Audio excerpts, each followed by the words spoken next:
I was holding an obsidian dagger inches from his chest. The blade trembled in my hand, not from fear, but from pure crystalline fury.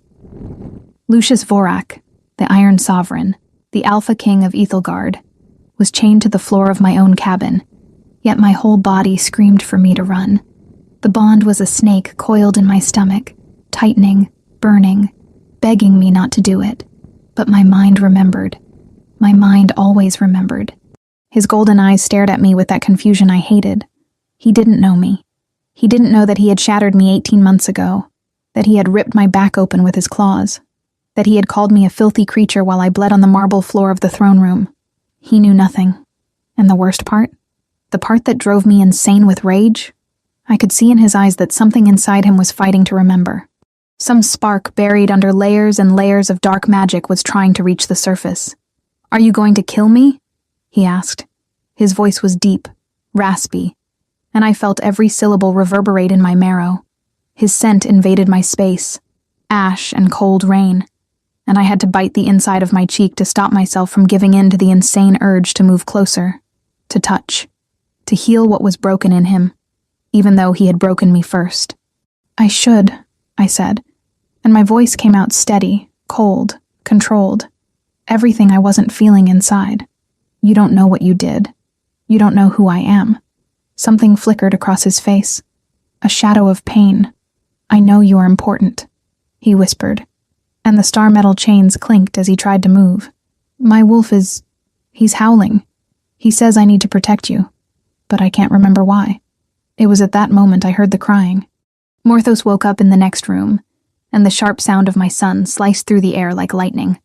I saw Lucius's eyes widen, his entire body tensing like a bowstring. He felt it, even under the curse, even with his mind shattered. He felt his blood in that child's cry, and I knew, in that terrible, inevitable second, that everything was about to change. If you want to know how I reached that impossible moment, with a dagger in my hand and the father of my children chained at my feet, leave your like and subscribe to the channel. Comment below, where are you listening to my story from? Come with me. This story is mine, but now it is yours too. Let me take you to the beginning, to the night everything fell apart. 18 months earlier, the Black Moon Ball. I had never felt so beautiful in my life. The dress Lucius had commissioned for me was ivory silk, with silver embroidery that looked like constellations. When I looked in the mirror before heading down to the hall, I barely recognized myself. Alicia Zylander, the wolfless scribe, the girl who spent her days copying ancient decrees and pretending to be invisible, was wearing a gown fit for a queen. But it wasn't the dress that took my breath away. It was the certainty of what that night meant. Lucius was going to introduce me to the court. He was going to announce that I was his fated mate, his Luna. My heart beat so hard I could feel the pulse in my throat. I descended the stone stairs of Vorak Citadel Castle with shaking legs, holding the hem of the dress to avoid tripping. The castle was transformed. Blue flame torches lit the corridors, and the scent of pine incense and dark spices floated in the air. Music drifted from the main hall, violins and drums in a hypnotic rhythm that made my skin tingle. When I reached the entrance to the great hall, I paused. I took a deep breath. On the other side of those black oak double doors was my future. There was the man who had changed everything. Lucius. I still remembered the first time he truly saw me, not as the silent scribe in the corner of the library, but as a woman, as a mate. It had been 3 months ago, during a lunar eclipse. He had entered the library looking for an ancient map, and our eyes met by chance. I felt it, that pull impossible to ignore, as if an invisible rope had wrapped around my chest and was dragging me toward him. The bond. He felt it too. I saw it in his golden eyes, in the way he stopped mid-stride, in the way his breathing changed. "You," he had said, and the word sounded like a prayer and a curse all at once. Since then, everything had been a secret whirlwind. Late-night meetings in the castle gardens, whispered conversations about dreams and fears. He told me about the pressure from the council to marry someone of noble lineage. I told him about growing up wolfless, always on the sidelines, always less. And then he kissed me under the stars and said none of it mattered, that I was his, and he was mine, and he would face the entire council if necessary. Tonight was the proof. The Black Moon Ball took place once every 10 years, and it was the most important occasion on the royal calendar. All the lords of the noble houses would be present, all the members of the High Council, and Lucius chose this night to publicly claim me. The doors opened. The hall was dazzling. The vaulted ceiling looked like the night sky, painted deep dark blue with silver stars. Chandeliers of black crystal hung like frozen tears, reflecting the light of hundreds of candles. The floor of black and white marble formed a checkerboard pattern that stretched to the elevated throne at the end of the hall. And there he was. Lucius Vorak stood beside the throne, wearing ceremonial armor made of that strange, dark metal no one could name. His black hair fell loose to his shoulders, and even from a distance I could see the golden glow of his eyes. My stomach twisted. He was beautiful in a terrifying way, like a storm about to break. When he saw me, something passed over his face. Relief, desire, determination. He descended the throne steps and began walking toward me. The music stopped. All conversations ceased. I felt the weight of hundreds of eyes on me, curious, judging, hostile. I was a nobody, a scribe, wolfless, with no lineage. I did not belong there. But Lucius reached me and held out his hand. "Alicia," he said softly, "just for me. You are beautiful." I put my hand in his, and the feeling was electric. The bond sang between us, hot and alive, and impossible to deny. He pulled me closer, and together we walked through the hall toward the center. I tried to keep my head held high, but I could feel the whispers starting. I could feel the disdain of Lady Seraphine Vale, the suspicion of Lord Kieran Ashwood, the cold anger of someone I couldn't identify. Lucius led me to the center of the checkered hall, directly under the largest chandelier. He turned to the crowd and his voice echoed, deep and firm. "Members of the High Council, lords and ladies of Ethelgard, witness this today. This woman is Alicia Zylander, and she is my fated mate. The bond has chosen us. The ancient gods have marked us, and I claim her as my Luna before all of you." The silence that followed was absolute, heavy, dangerous. Then a voice sliced through the air, calm, polite, poisonous. "My king, with all respect, this is unacceptable." High Lord Balthazar Stryrix emerged from the crowd. He was tall, broad-shouldered, with slicked-back gray hair and eyes that looked like river stones, cold and bottomless. He wore dark red velvet robes, and there was something about him that made me want to retreat. Something wrong. Beside him came a woman, Lady Carmilla Stryrix, his daughter. I had heard of her but had never seen her in person. She was pale as milk, with black hair falling in perfect waves and lips that were too red. Beautiful, but in a disturbing way, like a porcelain doll you know will come alive and kill you in your sleep. Her eyes met mine, and I saw something within them that chilled me. Hunger, possessiveness, hatred. "Unacceptable," Lucius repeated, and his voice held an edge of warning. "Choose your next words carefully, Balthazar." "The bond is sacred, my king. No one disputes that," Balthazar said, opening his hands in a gesture of false conciliation. "But a Luna needs to bring strength to the kingdom. Lineage, power. This girl is wolfless. She has no family of importance. She is inadequate." I felt the humiliation burn my face. He was right. I was all those things. Inadequate, weak, unworthy. But Lucius's hand squeezed mine harder. "She has me," he said, and the alpha authority in his voice made half the hall bow their heads involuntarily. "And that is more than enough." Of course, Balthazar said quickly. But there was a small smile at the corners of his mouth. "Perhaps we should toast the couple's happiness. Carmilla, dear, the wines." Carmilla moved with fluid grace, taking 2 crystal goblets from a tray a servant held. The liquid inside was dark red, almost black. She offered one goblet to Lucius, and then extended the other to me. When our fingers touched for a second, I felt something icy run down my arm. A chill of pure terror. Her eyes met mine, and she smiled. A smile that didn't reach her eyes. "To eternal happiness," she said softly. Lucius raised his goblet. "To my mate." He drank. I raised my goblet too, But before I could drink, Carmilla tilted her head slightly and began to murmur something. The words were low, fast, in a language I didn't recognize. No one else seemed to hear. The music had started again. The conversations had resumed. But I heard it, and I felt it. The air grew heavy, dense. There was a buzzing sound like insects growing at the edge of my hearing. Lucius blinked. He shook his head as if dizzy. "Lucius?" I said softly, dropping my goblet without drinking. "Are you all right?" He looked at me, and for the first time since we met, I saw something in his golden eyes that wasn't love. It was confusion, disorientation.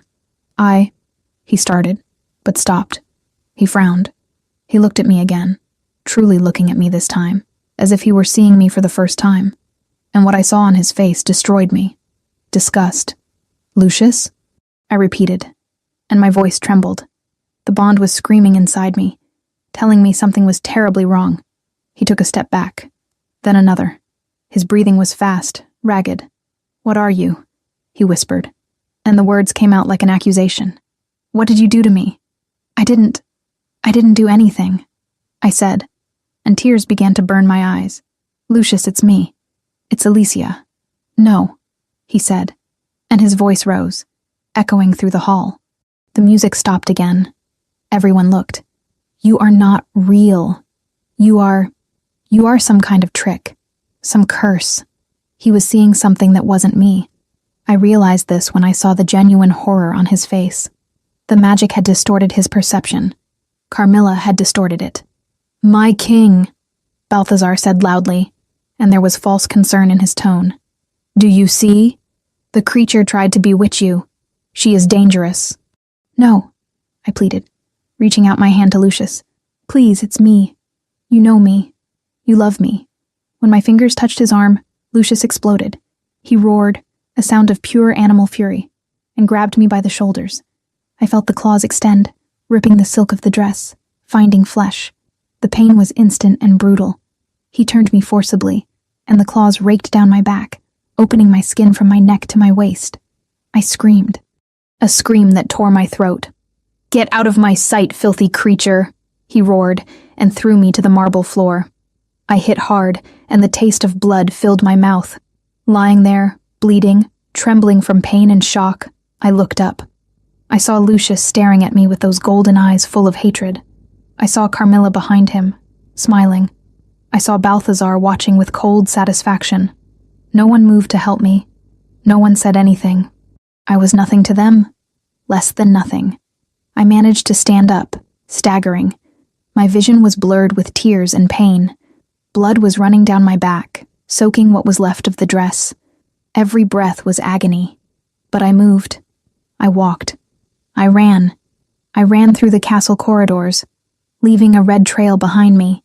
I ran to the gates, to the bridge, to the whispering wheeled forest that lay beyond the walls. My bare feet sank into the cold snow, but I didn't feel it. I felt nothing but the pain in my back, and the bond shattering inside my chest like broken glass. Lucius didn't come after me. No one came. I collapsed in the snow beneath the ancient trees, bleeding and crying. And it was there that I understood the terrible truth. I was alone, completely alone, and I was pregnant. I had known for only 2 days. I hadn't told him yet. I was going to tell him that night, after the announcement when we were alone. I was going to see his face light up with joy. Now I would never see it. I placed my hand on my belly, where tiny life was growing, and made a silent promise. I would survive. For them. For the babies. I would become strong. I would become dangerous. And one day, somehow, I would make them all pay for what they had taken from me. The snow kept falling, covering my blood, covering my pain, covering the girl I had been. When the dawn came, Alicia's Eyelander, the wolfless scribe, was dead, and in her place, something new began to be born. 18 months later, I stood atop the watchtower of Hollow's End, observing the tree line. The cold morning wind pulled my silver hair back, and I let it. I liked the feeling. It reminded me that I was alive, that I had survived. Hollow's End was not much when I arrived here pregnant, bleeding, and half dead. It was just ruins. Remains of an ancient fortress that had been abandoned after some forgotten war. Collapsed walls, broken towers, ghosts of a past no one remembered anymore. But I saw potential. I saw shelter. For the first few months, it was just me in the forest. I hunted with snares I learned to make by watching the castle guards when I was a child. I drank water from an icy stream that ran near the ruins. I slept in a corner protected from the wind. Wrapped in rabbit skins I had prepared myself. My belly grew, and with it grew my determination. I wouldn't let my babies be born into a world where I was weak. So I trained. Every day. I made a crude bow from yew wood and arrows with sharpened stone tips. I practiced until my fingers bled, until I could hit a target 50 paces away.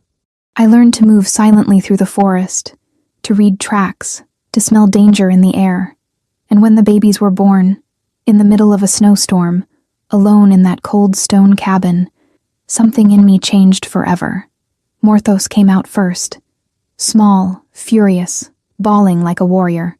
Mircalla came next, quiet and observant, with those impossible eyes, one violet like mine, one golden like his. I looked at them, bloody and exhausted, and knew that I would kill anyone who tried to harm them. Anyone, including their father. After the twins were born, others began to appear.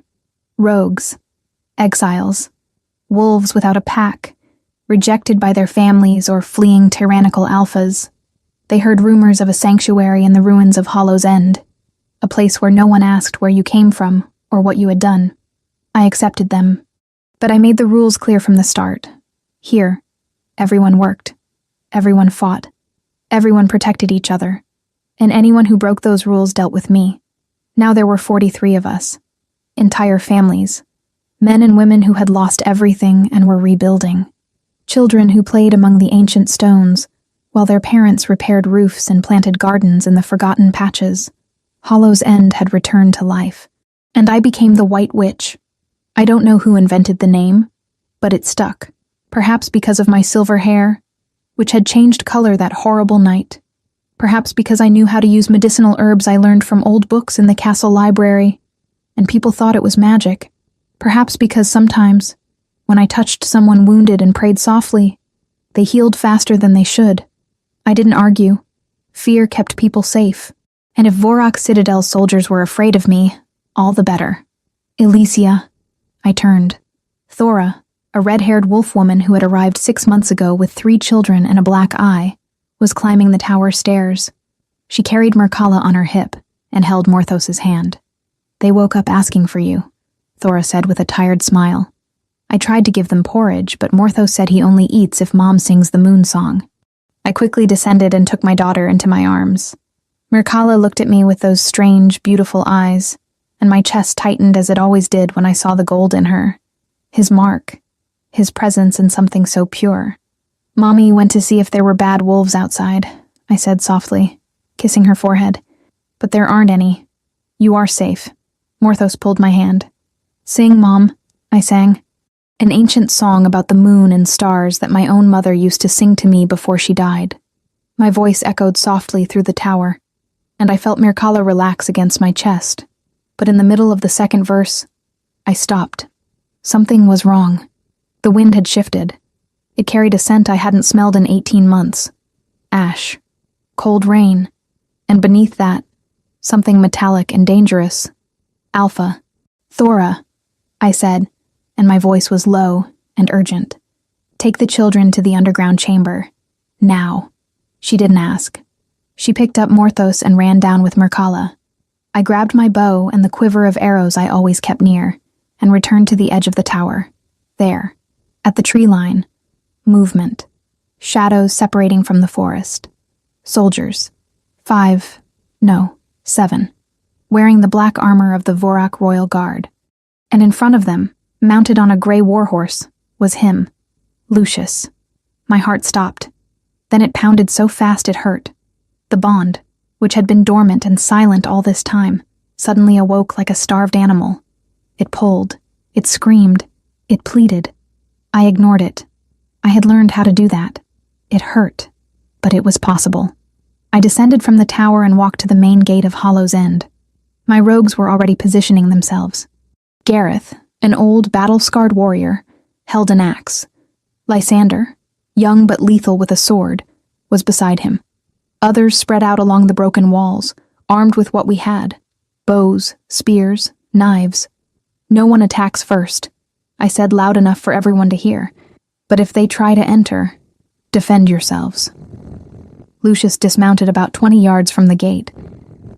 He moved with the dangerous grace of a predator, and even from afar I could see that he had changed. He was thinner, harder. His black hair was longer, loosely tied behind his neck.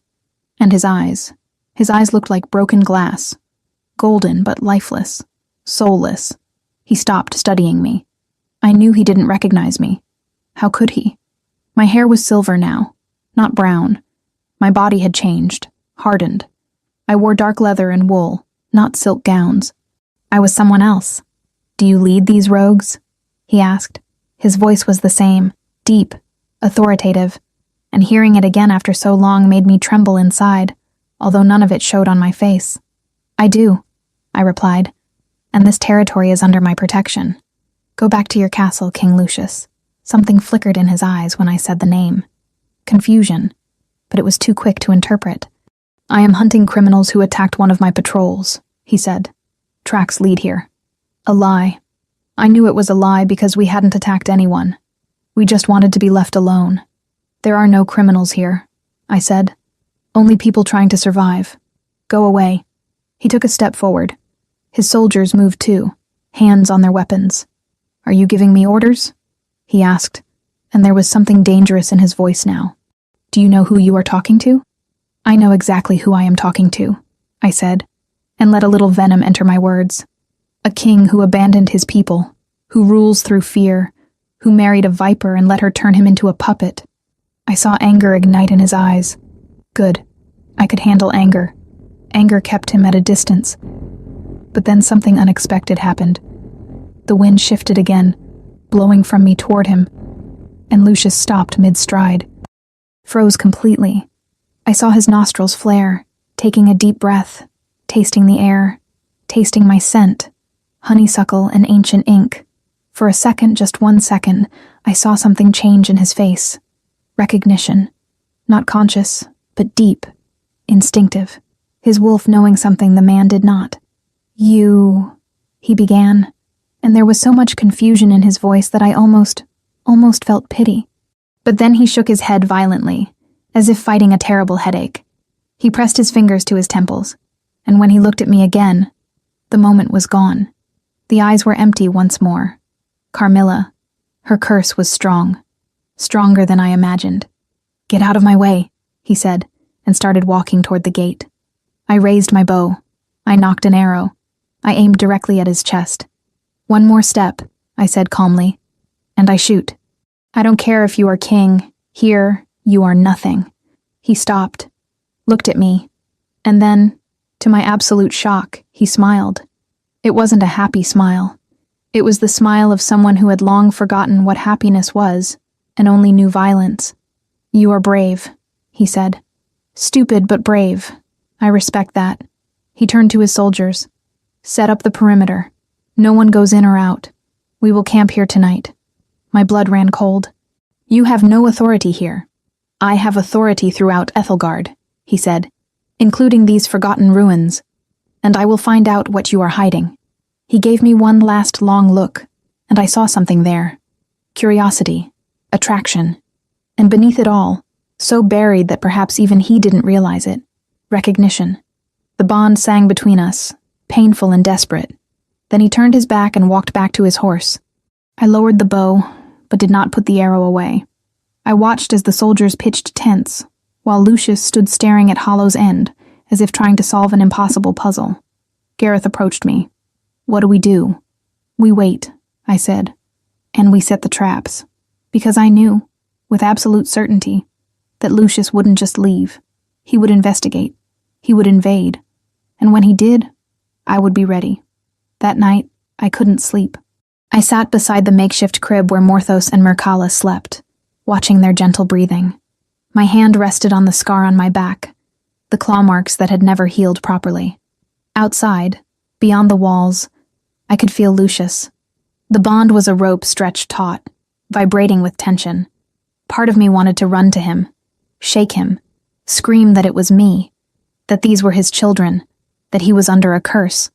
But the stronger part, the part that had been born that night of snow and blood, knew the truth. He had abandoned me.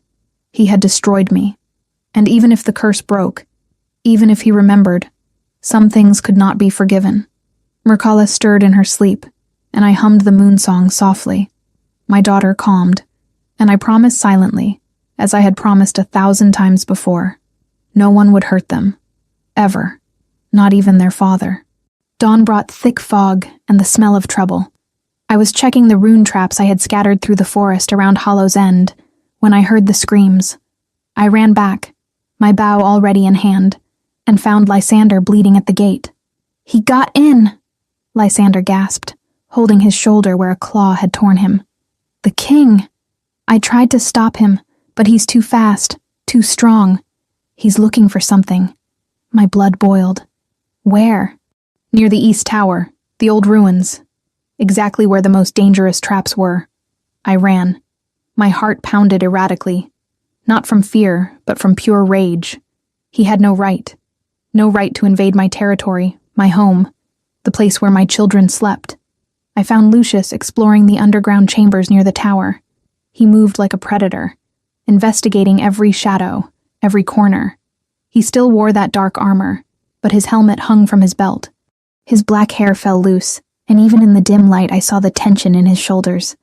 "Get out of here," I said, my voice echoing off the ancient stones. "Now!" He turned slowly, looked at me with those broken glass eyes. "There's something wrong with this place. I can feel it. Ancient magic, secrets. The only secrets here are mine," I said, walking closer. "And you are not allowed to be here." "I am the king," he said, but there was something strange in his voice. Uncertainty. "I have permission anywhere in Ethelgard. Your crown means nothing here," I spat. "You are just a man who invaded my home." He took a step toward me, and I instinctively retreated. Not from fear, but because the bond was screaming, pulling, begging me to approach. And I couldn't. I couldn't give in.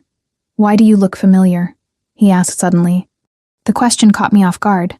"I look at you and my wolf," he reacts, "but I can't remember why." My throat tightened. "Perhaps your wolf knows something you chose to forget." "I didn't choose to forget anything," he said, and for the first time I heard real frustration in his voice. "There are holes in my memory. Missing pieces. Carmilla says it's because of an attack I suffered years ago. But..." He stopped, shook his head as if he were fighting something. I saw my chance. "One step forward," I said calmly. "Just one more." He frowned. "Why?" "Just trust me." Maybe it was the way I said it. Maybe it was something in the tone of my voice that touched a buried memory. But Lucius took the step, and he stepped directly onto the rune trap. The magic activated instantly. Lines of silver light exploded from the ground, forming a circle around him. I saw the exact moment he felt it. His alpha power, that brutal force that always emanated from him like heat from a bonfire, simply disappeared, neutralized. He staggered, surprised. He tried to move, but the runes held him captive. Not physically, not with chains, but with pure magic. Star metal transformed into ancient symbols that I had spent months learning to draw. "What did you do?" he demanded, and for the first time I heard something close to fear in his voice. "I leveled the playing field," I said. "I grabbed star metal chains I had hidden in the shadows, prepared exactly for this moment. Not because I planned to capture him, but because some part of me always knew he would come, that this confrontation was inevitable. You can't chain me," he said, fighting the runes. But without his alpha powers, he was just a man. Strong, trained, dangerous, but still just a man. "I can," I said, "and I will." I worked fast. I wrapped the chains around his wrists, his ankles. The cold metal against his skin made a sound that gave me chills. He fought, but I was good at this. I had practiced. I had prepared. "Why?" he asked when I finished, and there was genuine anger in his eyes now. "What do you want?" "So many things. Answers. Revenge. Understanding." A trip back in time to that night at the Black Moon Ball, to stop everything before it started. But what I said was, justice. I dragged him through the ruins. He tried to resist, but without his powers, I had the advantage of the terrain. I knew every stone, every hole, every secret path. I took him to my cabin, the most fortified place in Hollow's End. The cabin wasn't much. A main room with a fireplace, a crude table, shelves with herbs and books I had saved over the months, a door leading to the room where the babies slept, guarded by Thora. I chained Lucius to a supporting beam in the center of the room. The chains were long enough for him to move a little, sit, but not enough to reach anything useful. He watched me with those empty golden eyes, and I forced myself to look back without wavering. "My soldiers will come looking for me," he said. "Let them come," I replied. "They will never find you. These ruins have tunnels and passages you don't even imagine." I made a fire. I put water to boil. I acted as if chaining a king was something I did every day. But my hands trembled slightly and I knew he saw it. "Are you going to kill me?" he asked after a long silence. I looked at him, truly looked. I saw the man who had loved me, who had held my face in his hands and promised he would never leave me. I saw the man who had shattered me, who had called me a creature and ripped my back open. And I saw the man who stood before me now, empty, lost, controlled by magic he didn't even know existed. "I'm still deciding," I said honestly. The hours passed. I moved around the cabin, tidying things, checking the herbs, anything not to have to look at him. But I felt it. I felt the weight of his gaze following me.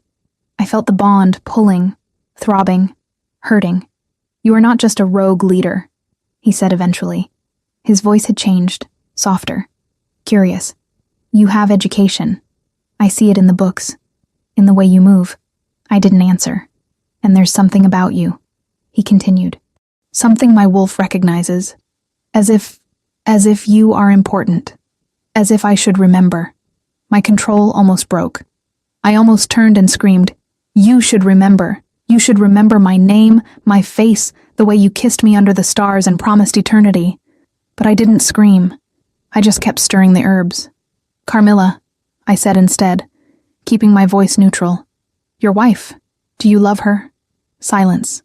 Then, "I don't know." I turned to face him. "What do you mean you don't know?" He seemed to struggle to find words. "I know I should. She is my wife. She is beautiful, powerful. But when I look at her, I feel nothing. It's like looking at a statue." "And she knows this?" "She says it's normal," he replied. "That love in royal marriages takes time to grow. That with time, I will feel it." I wanted to laugh, or cry, maybe both. "You are an idiot," I said. He blinked, surprised. Probably no one had spoken to him like that in years. "She is using you," I continued, "controlling you, and you are so blind you don't even realize it." "How do you know?" he demanded. "You don't know me. You know nothing about my life." "I know everything," I wanted to scream. "I know how you smell when you wake up in the morning. I know you have a scar on your right shoulder from when you fought a bear at 16. I know you hate wine that is too sweet and that you have nightmares about your father." But what I said was, "I see it in your eyes. They are dead. You are dead inside." Something flickered across his face. Pain. Recognition. The chains clinked when he moved, trying to get more comfortable. His wrists were turning red where the metal pressed. "You're hurt," I said before I could stop myself. "I'm chained," he replied dryly. "Of course I'm hurt." I grabbed a cloth and some salve I had made with aloe and chamomile. I approached carefully, as if approaching a wild animal. When I knelt in front of him, I saw his muscles tense. "Be still," I murmured. I took his wrist, unlocking the chain just enough to treat the damaged skin. I applied the salve with gentle fingers, trying to ignore the heat of his skin, the scent of ash and rain that emanated from him. The bond exploded. There was no other word to describe it. The moment my skin touched his, I felt as if 1,000 bells had rung simultaneously inside my chest, as if every cell in my body woke up screaming, "Yes, yes, this one, this is the one." And by the way, Lucius gasped. He felt it too. His eyes widened. They fixed on my face. What was that? "Nothing," I lied, pulling my hand away too quickly. But it was too late. He had seen, felt, and now he was looking at me with an intensity that made me want to run. It was not nothing, he said slowly. It was something strong. I stood up, putting distance between us. My heart was pounding so hard it hurt. You felt it, he insisted. And there was a new urgency in his voice. Tell the truth. What are you to me? Nothing, I said, and the lie burned my throat like acid. You are nothing to me. But my eyes betrayed me. I felt tears stinging, and I blinked hard to push them away. I wouldn't cry. Not in front of him. He saw. Of course he saw. You are lying, he said softly. It was at that moment I heard it, crying coming from the next room. Sharp, insistent, unmistakable. Morthos. I froze. My blood ran cold in my veins. Lucius stood motionless too, but not from fear, from pure attention. His head turned toward the sound, and I saw something happen on his face. Confusion, curiosity, and then something deeper, more instinctive. Recognition. There is a child here, he said. It wasn't a question. I didn't answer. I couldn't. My throat had completely closed up. The crying continued. Morthos was probably hungry, or scared, because he felt my distress through the bond mothers have with their children. Let me see, Lucius said, and his voice had completely changed. It wasn't an order. It was almost a plea. Please. No. Please, he repeated, and something was breaking in him, something crumbling. I need to. I don't know why, but I need to. I stood there, torn between protective maternal instinct and something deeper I couldn't name. Morthos's cry grew louder, and then I heard Mircalla too, her softer voice joining her brother. My babies, my whole world, and their father, chained meters away, begging to see them without knowing why. I made a decision. Perhaps stupid, perhaps necessary. I went into the room. Thora was there, rocking the twins, trying to calm them. It's all right, I said softly. Give them to me. She hesitated, looking at the door where Lucius waited. Alicia.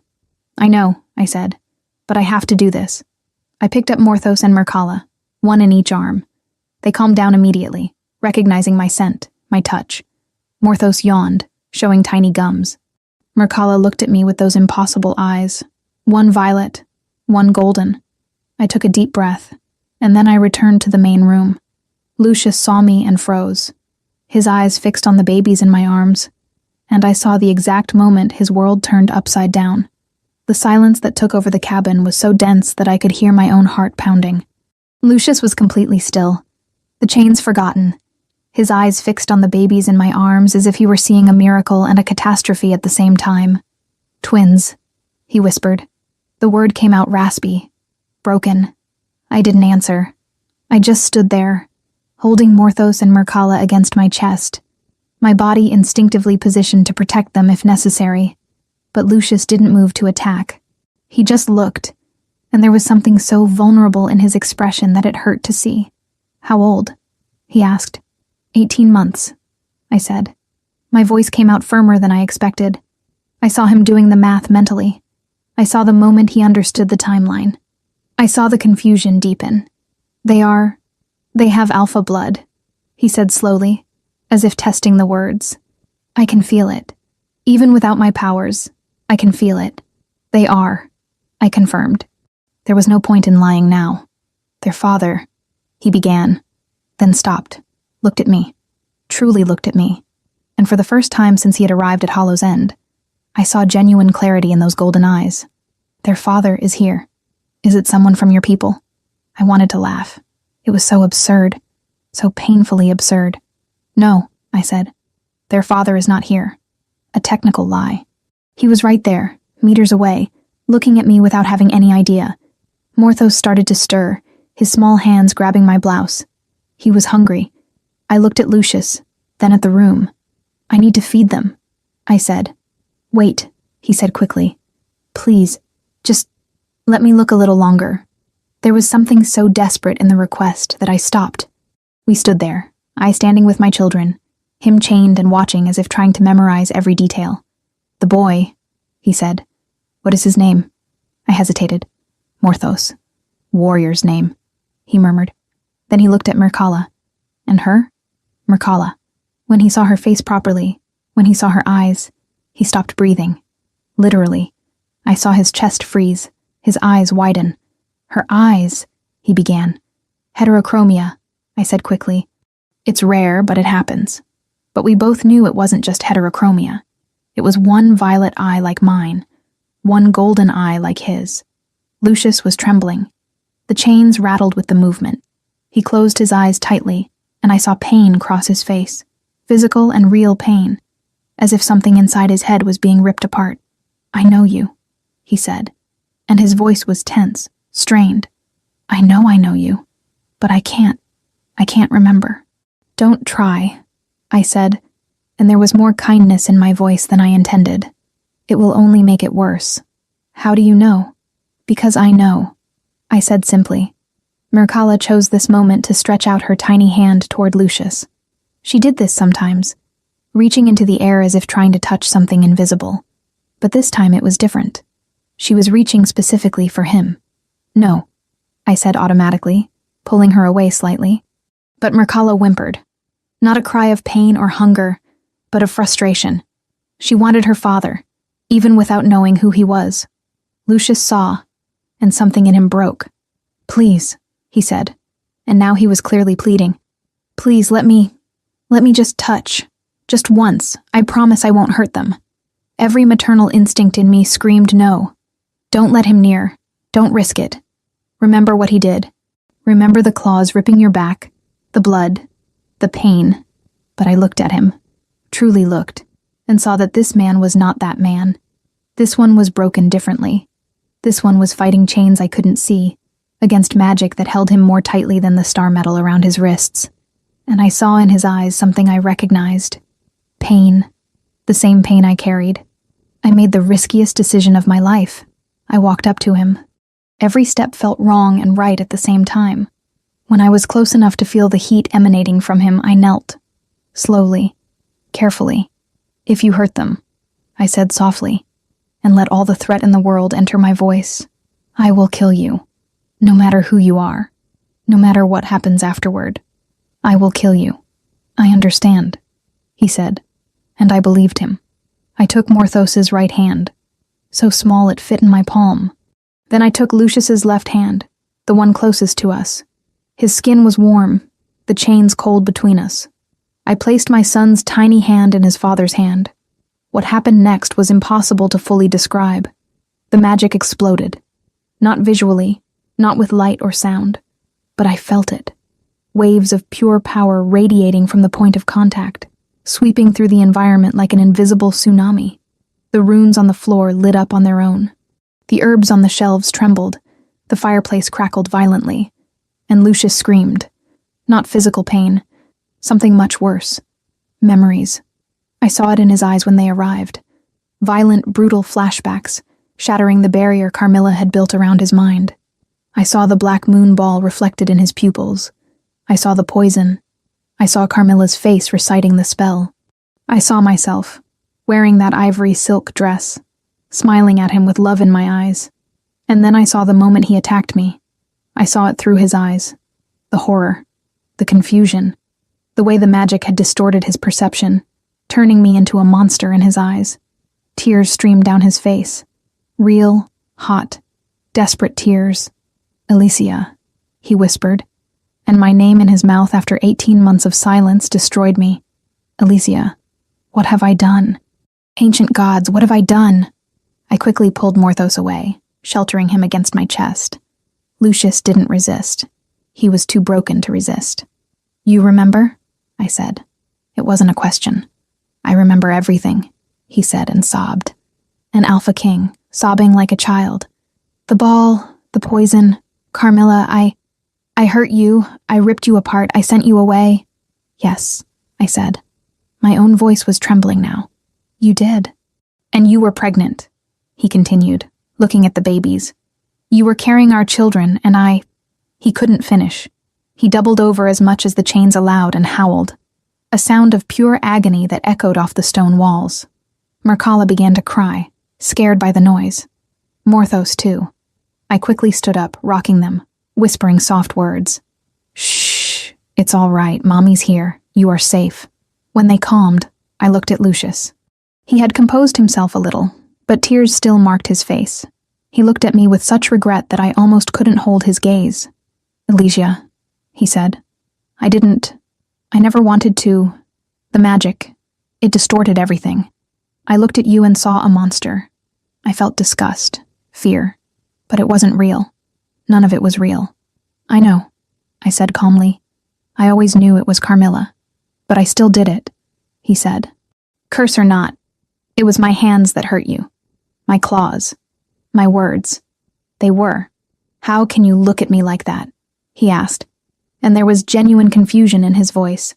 How can you be so calm? I destroyed you. I destroyed our life, because I had 18 months to process, I said. 18 months to go from shattered victim to survivor, to mother, to leader. I cried. I screamed. I wanted to die. But I had them growing inside me, and they gave me a reason to keep going. Lucius looked at the babies, and I saw absolute love in his eyes. Instant, total, unconditional love. They are perfect, he whispered. They are, I agreed. Can I? He swallowed hard. Can I be part of their lives? Somehow? I know I don't deserve it. I know you have every right to hate me, to never let me near again. But they are my children, my heirs, and I want to know them. I want to be their father. I looked at him for a long moment, at the man who had loved me, who had destroyed me, who was now begging for a chance. I don't know, I said honestly. I don't know if I can trust you again. I understand, he said. And even if the curse is broken now, Carmilla still exists, I continued. Balthazar still exists. They will try again. I know, he said, and I saw determination harden his face. And I will end them. How? I challenged. You are chained in my cabin. Your soldiers are looking for you. Your wife probably already knows something is wrong. Then unchain me, he said. Unchain me, and I will go back to Vorak Citadel. I will pretend nothing has changed. And when the time is right, I will destroy the Stryrix from the inside out. What if Carmilla bewitches you again? She won't be able to, he said with certainty. The curse only worked because I didn't know it existed. Now I know. Now I am vigilant. And besides, he looked at Morthos and Merkala. Besides, now I have a reason to fight. Before, I was an empty king ruling out of obligation. Now I am a father who needs to protect his children. And there is no magic in the world strong enough to overcome that. I wanted to believe him. Gods, how I wanted to. But fear still squeezed my chest. Elysia, he said softly. Look at me. I looked. I love you, he said. I always have. Even when I couldn't remember your name, your face, something in me knew you were important. That you were everything. And now that I remember, now that I know what I lost, what I almost destroyed, I will spend the rest of my life proving that I deserve you, proving that I deserve them. A tear ran down my face. Then another. You hurt me, I said. More than anything in life. I know. And it won't be simple, I continued. I won't just forgive and forget. I won't run back into your arms and pretend nothing happened. I know, he repeated. And I'm not asking for that. I'm just asking for a chance. To fight for our children. To fight for you. For what we can still be. I was silent for a long time, rocking the babies, thinking, weighing. Finally, I said, if I release you, you return to Vorak Citadel. You continue pretending. And when you are absolutely sure you can destroy the Stryrix without putting my children in danger, you let me know. Until then, they stay here. With me. Safe. I agree, he said immediately. And Lucius, I added, my voice hardening.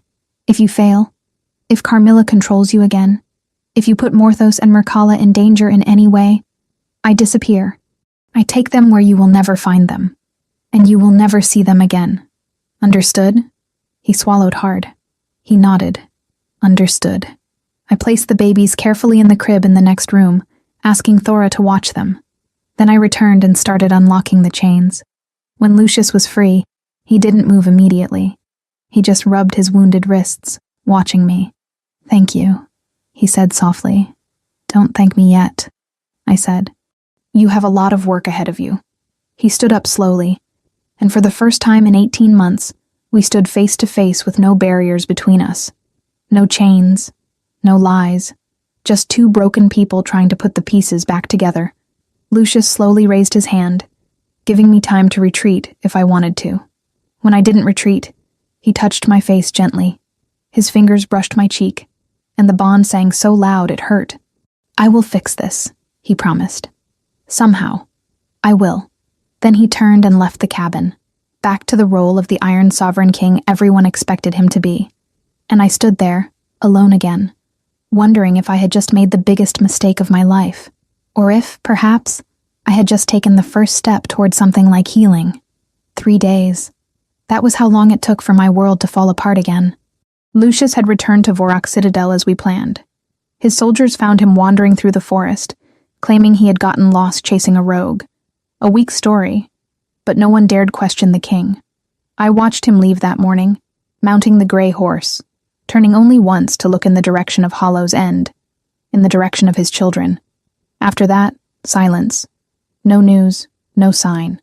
I tried to return to routine, taking care of Morthos and Mircalla, leading my people, checking the defenses. But something was wrong. I could feel it. A pressure in the air, like before a storm. On the third night, I woke up to Mircalla crying. Not a normal baby cry. A cry of pure terror. I rushed to the crib and picked her up. She was hot, feverish, trembling. Her eyes, those impossible eyes, were wide open, fixed on something I couldn't see. "Shh, Mommy's here," I whispered, rocking her. But she wouldn't calm down. And then Morthos started too, howling like a scared little wolf. That's when I felt it. A presence. Magic. Black, rotten. Approaching like a plague. I ran to the window and looked out. The sky over Hollow's End was changing. Dark clouds swirled, but they weren't natural clouds. They were living shadows, moving with purpose. And in the middle of them, red lightning sliced through the air. "Thora!" I yelled. "Wake everyone up! We are under attack!"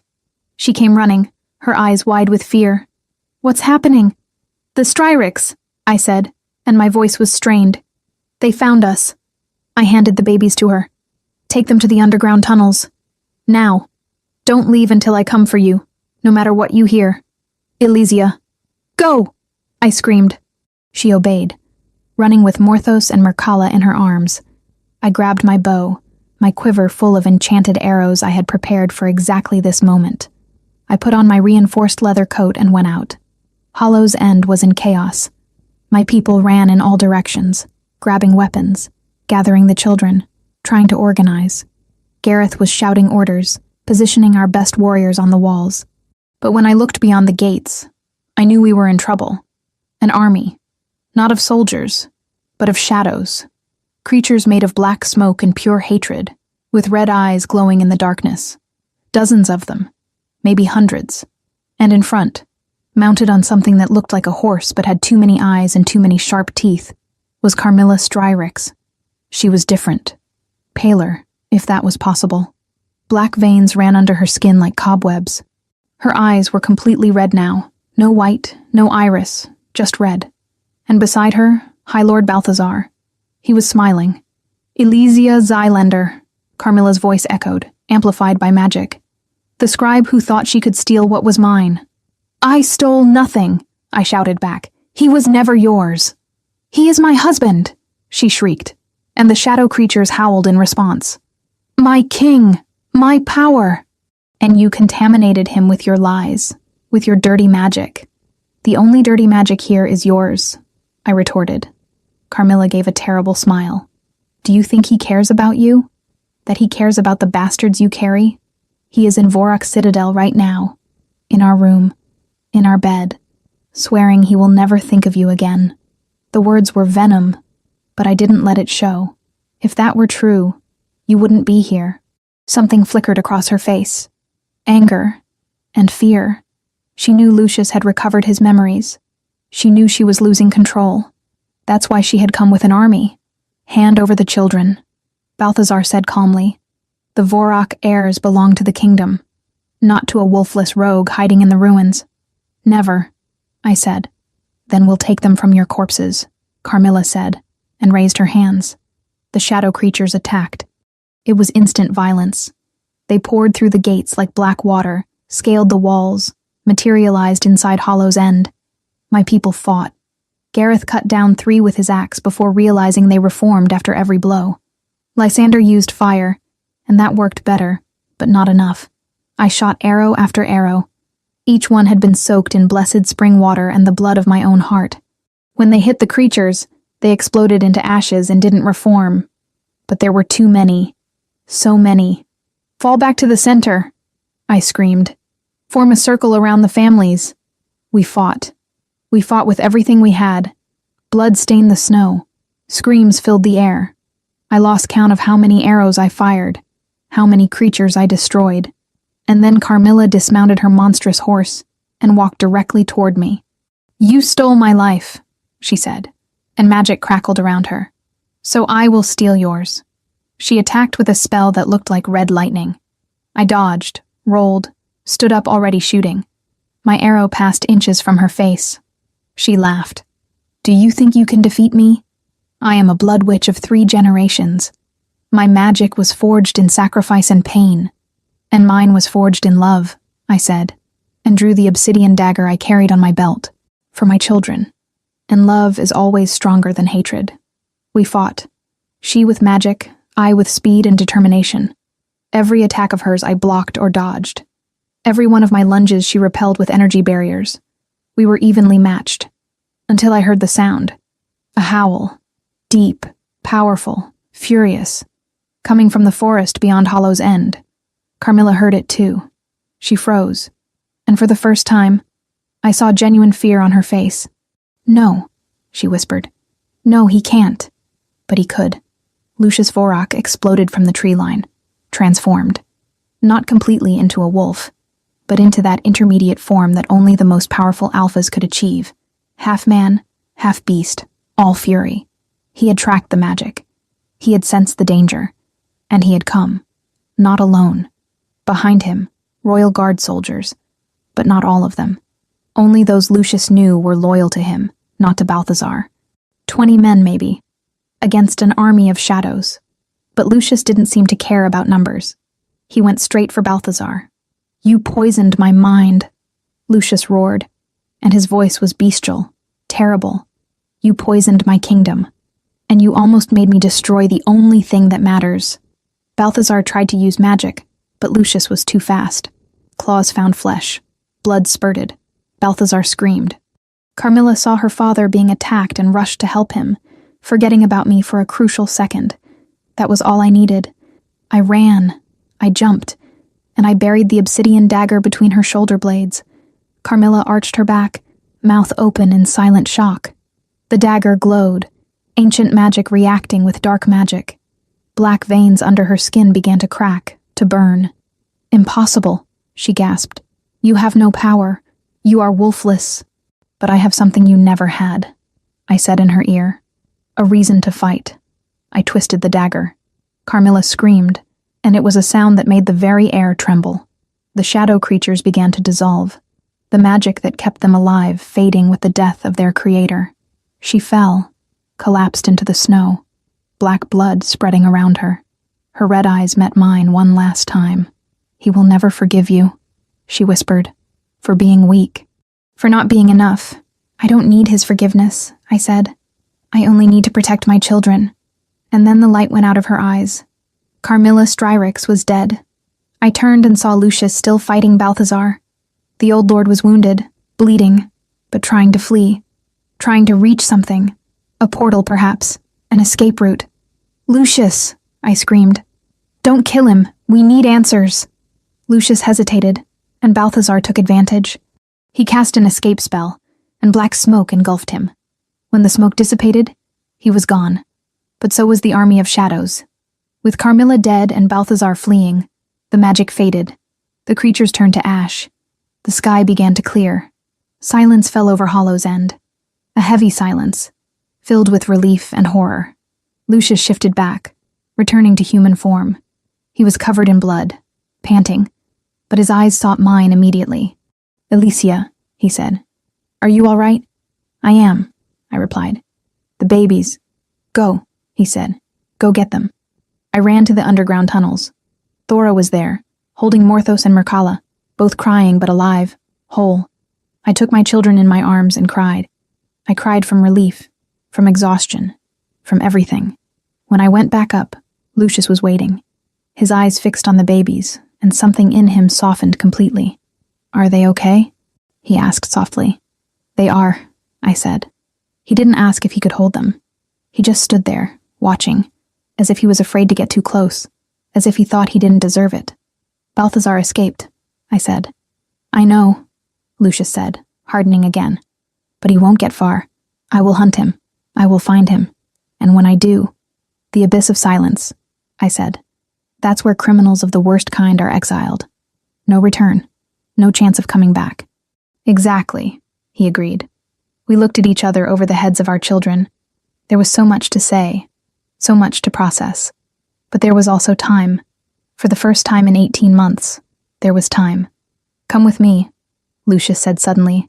Return to Vorak Citadel, you and the babies, where it is safe. Hollow's End is safe, I said. Not like the castle, he insisted. With guards, with walls. Lucius, I interrupted him. I'm not going back. Not yet. Not like this. I saw the pain on his face, but he nodded. I understand. But can I visit them? Regularly? I looked at Morthos and Merkala, my babies who deserved to know their father, who deserved to have both parents, if possible. You can, I said finally, but slowly, step by step, he repeated, and for the first time in a long time he smiled, a small, tired but real smile.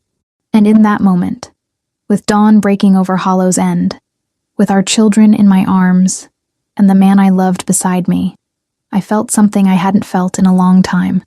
Hope. 6 months later, I stood on the cabin porch, watching Lucius play with Morthos in the snow. My son, now 2 years old, laughed as his father lifted him into the air and made roaring sounds. Merkala was in my lap, pointing at her brother and clapping her hands. Much had changed in those 6 months. Balthazar Stryarix had been found hiding in an abandoned fortress on the northern border. Lucius personally captured him and brought him to public trial. The High Council, finally free from the Stryarix influence, voted unanimously for perpetual exile in the abyss of silence, a place from which no one ever returned. A void between worlds where time did not exist, and memories slowly dissolved until nothing remained. Carmilla was buried without honors. No ceremony, just ashes thrown to the wind. And Vorak Citadel began to change. Lucius wasted no time. In the first weeks after Carmilla's death, he reformed the entire council. He expelled those who had supported Balthazar. He brought in new members, younger, fairer. And then he did something that shocked the entire kingdom. He pardoned the rogues. Royal decree. Any exiled or wolfless wolf could return to their ancestral lands without punishment. They could rebuild their lives. Some families from Hollow's End accepted and left. Others stayed, preferring the freedom of the ruins to the structure of the kingdom. I stayed. For now. Lucius visited every week, sometimes twice. He never came empty-handed. He brought gifts for the babies, warm clothes, toys carved from wood. He brought supplies for my people, food, medicine, tools. And he brought himself, patient, kind, never demanding anything. In the first few months, we barely talked. He played with Morthos and Merkala, helped me with small tasks, and then left. The bond pulsed between us, painful and insistent, but I ignored it. I was still healing. I was still learning to trust again. But slowly, very slowly, things changed. We started talking. Small things first. How Morthos had started walking. How Merkala loved when I sang. And then bigger things. The kingdom. The reforms. The nightmares Lucius still had about that night. I see you bleeding, he told me once, his voice low and broken. Every night, I see my claws ripping your back. I see you falling, and I wake up unable to breathe. I have nightmares too, I confessed. But mine are different. In mine, you come back. You come back and try to take the babies, and I can't stop you. I would never do that, he said firmly. Never. I know, I said. And it was true. I knew. And today, watching him play with our son, I saw something that made me make a decision. I saw a father, not just a king, not just a powerful alpha, but a man who loved his children with every fiber of his being, who protected them, who made them laugh, and who still looked at me when he thought I wasn't watching, with love so deep it hurt. "Lucius," I called. He looked up, Morthos still in his arms. "Come here." He approached, curious. I placed Mircalla on the ground, letting her crawl toward her brother, and then I looked at Lucius. "I forgive you," I said. He froze. "What?" "For what happened that night. For the scars. For the pain. I forgive you." I saw tears fill his eyes. "Alicia, it wasn't your fault," I continued. "The curse. The magic. Carmilla controlling you. None of that was your fault. And I carried that anger for too long. But I don't want it anymore. It serves no one. It certainly doesn't serve our children. You don't have to forgive," he said, his voice husky. "You don't have to pretend everything is all right." "It's not all right," I agreed. "And maybe it never will be completely. The scars are still there. The memories still hurt. But I can choose to move forward. I can choose to build something new instead of living in the ruins of what was destroyed." Lucius gently put Morthos down. Then he approached me slowly, giving me time to step back if I wanted to. I didn't step back. "I love you," he said. "I never stopped. Even when I couldn't remember your name, my heart knew. And I will spend every day of the rest of my life showing you that you made the right choice by forgiving me." "I love you too," I said, and the words came out easier than I expected, because they were true. I loved this man. I always had. But Lucius, love is not enough. We need trust. We need time. "I know," he said, "and I'm willing to wait as long as it takes. What if I ask you to wait forever?" He smiled, a sad but sincere smile. "Then I will wait forever, but I will continue waiting here, with you, with our children, if you let me." I looked at him, truly looked. I saw the scars the war had left on him, the guilt he still carried, the fragile hope in his eyes, and I made the most terrifying decision of my life. "Come live here," I said, "in Hollow's End, not as a visiting king, as a father, as a mate, slowly, no pressure, but here. Are you sure?" he asked, barely daring to believe it. "No," I admitted, "but I believe some things are worth the risk." Lucius pulled me into his arms then, gently, giving me time to resist. I didn't resist. I let myself sink into the embrace, feeling his warmth, the scent of ash and rain that now meant safety instead of pain. The bond exploded in pure joy, finally complete. Morthos and Mircalla, seeing their parents embracing, crawled up to us and pulled our clothes, wanting attention. Lucius laughed and picked them up, one in each arm, including me in the hug. "My family," he murmured against my hair. "My whole family." 3 months later, we returned to Vorak Citadel, not as scribe and king, but as Luna and Alpha, as mates. The ceremony was simple, without the excessive luxury of the Black Moon Ball. Just the people who mattered. My people from Hollow's End, the loyal counselors, true friends. And this time, when Lucius introduced me to the kingdom, there were no whispers of disapproval. There was applause, because the story had spread. The white witch who had saved the king, the mother who had protected the heirs, the woman who had faced armies of shadows and won. I was no longer the wolfless scribe. I was Luna Alicia Vorak, mother of the future heirs, mate of the Alpha King. And finally, I was free. 5 years later, on a clear full moon night, I stood on the castle balcony with Lucius.